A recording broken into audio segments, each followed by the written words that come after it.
Hello guys, welcome to a new video from the channel. This time we check increase Volksbank online banking limit. So let's start.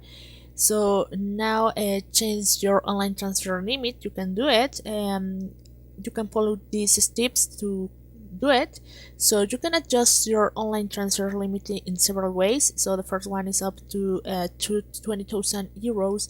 Account holders and authority representatives can change the limit directly on online banking, or from 20,000 euros. Account holders and authorized representatives can change the limit via service order in online banking, and also customers without a TAM procedure use the form. So this is the way to do it. And you can check also the online banking, the forms that here at say by server order, or you can by form do it.